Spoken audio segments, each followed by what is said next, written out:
Hello అండి, అందరికీ good morning. మూడవ శ్రావణ శుక్రవారం శుభాకాంక్షలు అండి అందరికీ. నేనైతే ఉదయం 6 గంటలకు లేచానండి.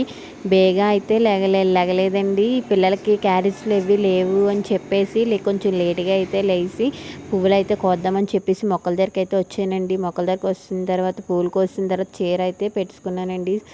ఈ చీర కట్టుకుందామని చెప్పేసి దేడిమూలను అయితే రాగబిందెతో నీళ్ళు పెడదామని చెప్పేసి రాగబిందె అయితే శుభ్రం కడిగేసుకొని దేడిమూలను అయితే నీళ్ళు పెట్టేసానండి. దారమందం బొట్లు అయితే పెట్టేసుకుందాం అని చెప్పేసి దారమందానికి అయితే పసుపు అయితే రాసేసి సో బొట్లు అయితే పెట్టేసుకుంటే పని అయిపోద్ది అని చెప్పేసి పెట్టేసుకున్నానండి. దారమందం బొట్లు పెట్టుకున్న తర్వాత అయితే తులసి మొక్కకి కూడా బొట్లు పెట్టుకుంటే పని అయిపోద్ది అని చెప్పేసి తులసి మొక్కని కూడా రెడీ చేస్తానండి. తులసి అమ్మని కూడా ఆ తర్వాత సేమియా అయితే ప్రసాదం పెడదామని చెప్పేసి ప్రసాదానికి అయితే రెడీ చేసుకున్నానండి. అది ఉడకగానే పాలు అయితే వేసి మిక్స్ చేసుకుంటున్నానండి. పాలు యాలకుల పౌడర్ అయితే వేసేసి అయితే బాగా కలిపేసానండి. కొద్దిగా సాల్ట్ కూడా వేసి కలిపేసానండి.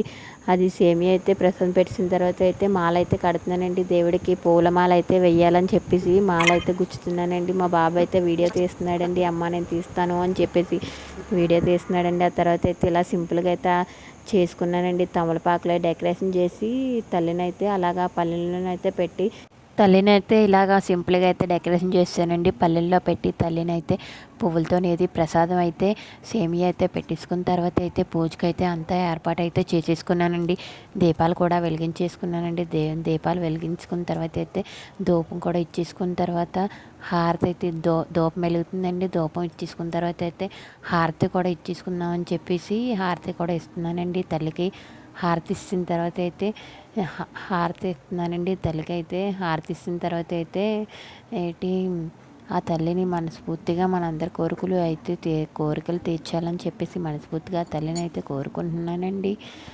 ఇప్పుడైతే తులసి తల్లికి కూడా పూజ చేద్దామని చెప్పి సిద్ధమైతే మా చిన్నోడైతే నేను పూజ చేస్తానమ్మా అని చెప్పేసి వాడైతే దీపం అయితే వెలిగించేసాడండి. హారతి అయితే ధూపం అయితే ఇచ్చేసాడండి. మీకు ఈ వీడియో కానీ నచ్చితే ప్లీజ్ సపోర్ట్ చేయండి. మీ సపోర్ట్ మాకు ఎంతో అవసరం అండి. Please subscribe my channel. Bye.